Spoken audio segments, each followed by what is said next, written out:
Irashaimase! Hello and welcome to Fitaurus Kitchen. I'm your host, Chef Fitaurus. It's time once again for Shoot 'em Up Saturday, and on the menu this Saturday we've got Super Stardust HD. This twin stick shooter is definitely one of my favorite for the PlayStation 3. So, what kind of taste will it go and have? Let's get cooking and find out. Super Stardust HD. So Super Stardust actually goes and has a lot of gameplay to it, especially if you've gone and downloaded the DLC packs. So under the single player, you've got the standard arcade mode, or you can go and play the planet mode, which goes and just lets you go and focus on one planet. Arcade lets you go and run through everything, and if you actually happen to beat the game, it just loops.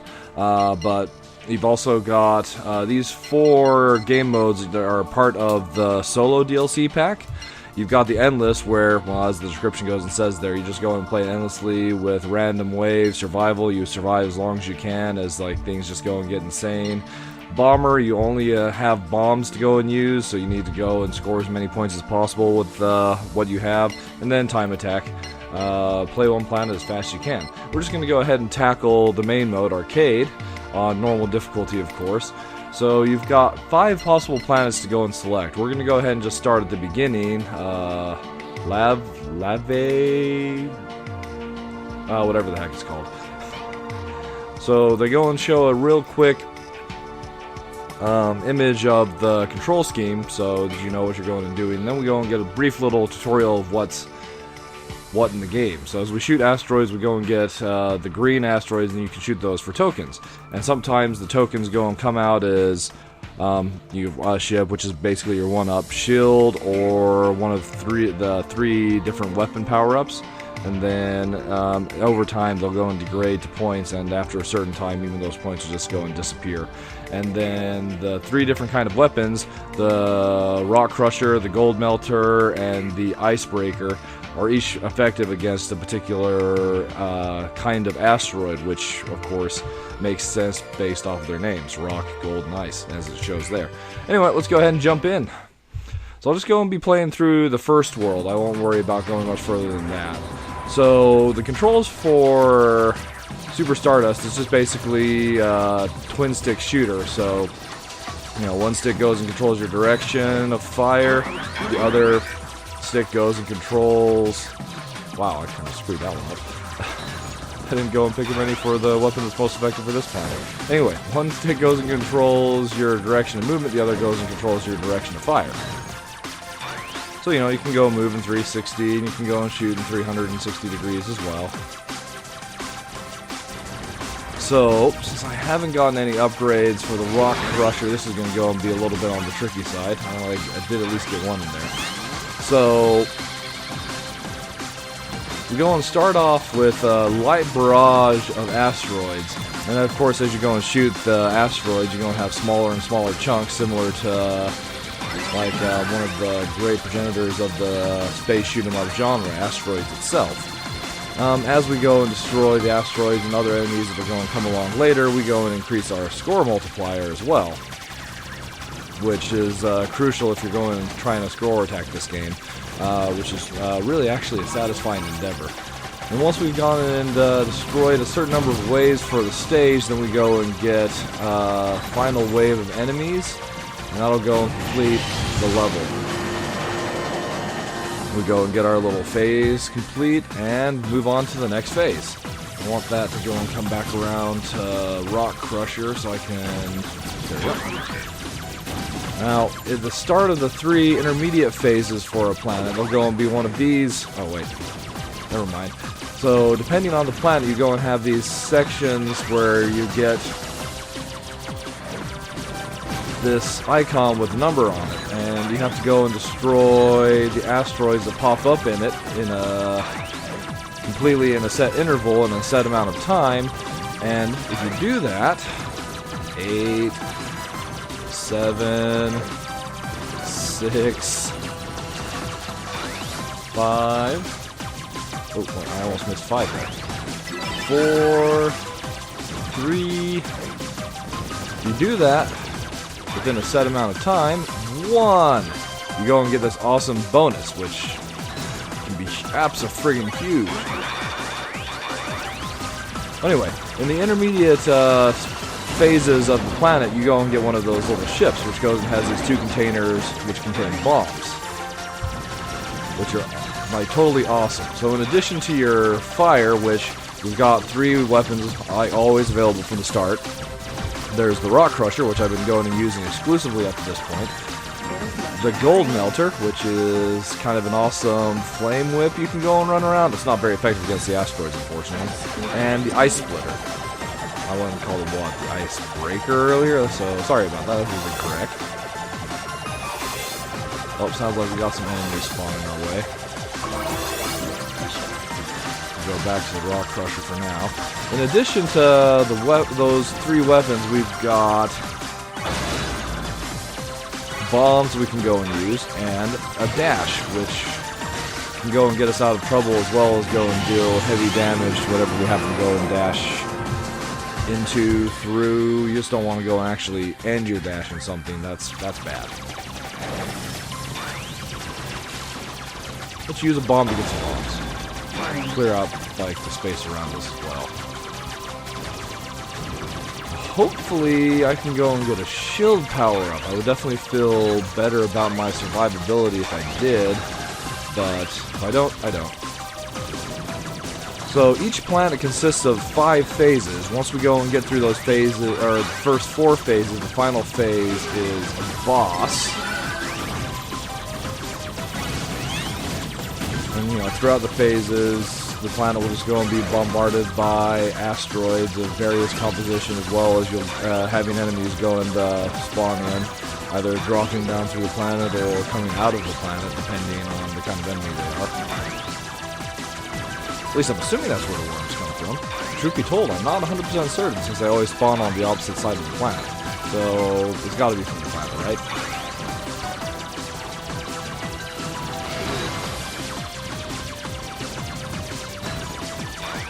Sometimes it feels like the pacing goes and gets a little bit off throughout the course of the stage. Largely due, I'm assuming, to the fact that you haven't gone and destroyed the asteroids of the particular wave to go and signal or trigger the next wave. Let's see if we can speed things up through the use of like dashing around and bombing. Alright, there we go. It looks like we've triggered the next wave. Ooh, a whole bunch of smaller this time.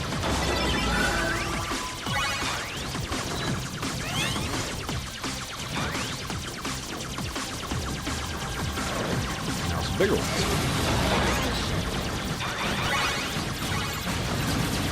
One thing that's actually pretty awesome about these red enemies is when they go and explode, they do actually go and deal damage to the surrounding asteroids as well.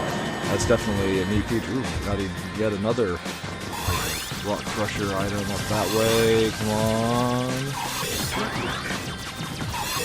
So, depending on the planet you're on, the composition of the asteroids is going to be different. The first 3 planets go and have not singular elements.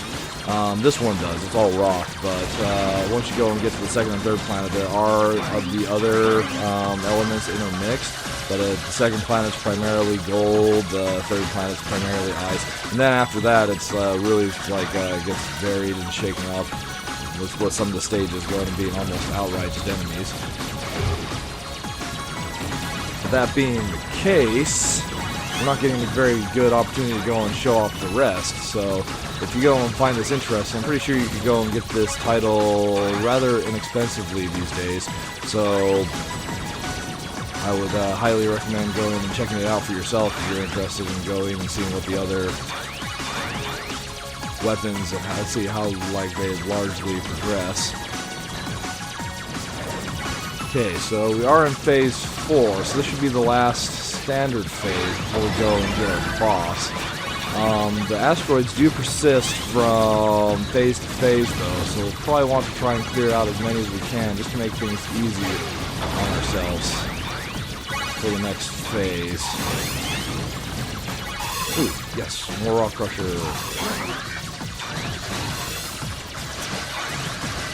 So each weapon goes and upgrades via, what is it, 7%? 7 or 8% per pickup up to 100%. Then if you happen to go and pick up past 100%, then you're going and getting, you're just going and activating overdrive for that weapon, which is kind of a super powered version of it for about 30 seconds, I think. I'm not 100% certain all the time, but it's definitely, maybe it's not even that long, maybe it's just like 5 seconds. It feels like a long time, but then again, I don't think I want to go and upgrade this anymore. I'll slow down my shot speed if I do. I was living dangerously there.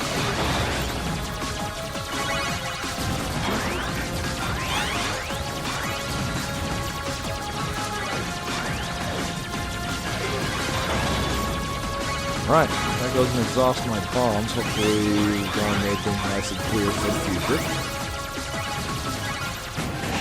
Alright, phase 4 complete. Bring on the boss! So the longer you stay alive, the more bonus you can go and get, and the faster you can go and defeat the stages, the higher your point total will go and get. So, definitely a great title to go and practice score attacking on. I'm sure there's like tons of strategies that like even I'm like unfamiliar with as far as this title is concerned, but still, it's a lot of fun. I did go and just earn an extra ship there, so that's awesome. I'm up to what, 4 ships? Never did go and pick up a shield though, so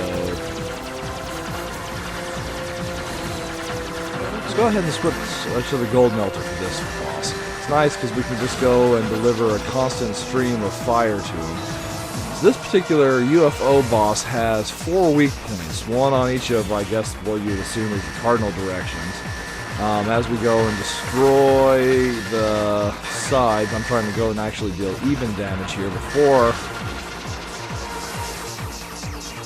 they'll start going and firing more shots at us in these intermediate phases when he's invulnerable. So, the faster we can go and destroy all of his sections, the less we'll have to deal with that. Alright, it's down to 6 bars total, so we should start going and seeing some boss destruction here in just a second. Okay, that's one section. Now he's a little bit perturbed, going and sending out a lot more shots our way, but still easy stuff to dodge, even if I almost dodged into one right there. And to keep things even, we'll go ahead and blow up this side.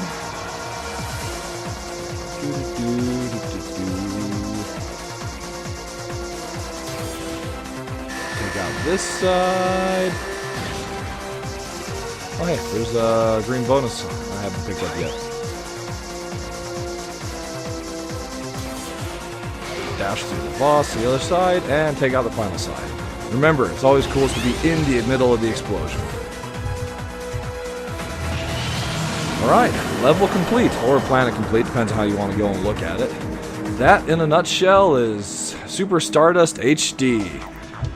Definitely one of my favorite titles from the early days of the PlayStation 3. So, I hope you've gone and enjoyed today's episode of Shoot 'em Up Saturday. If you have any shoot 'em ups you would like to go and see me feature on the channel, by all means, please go and leave those in the comments below. Once again, thanks so much for going and coming out, and I hope to go and see you again next week.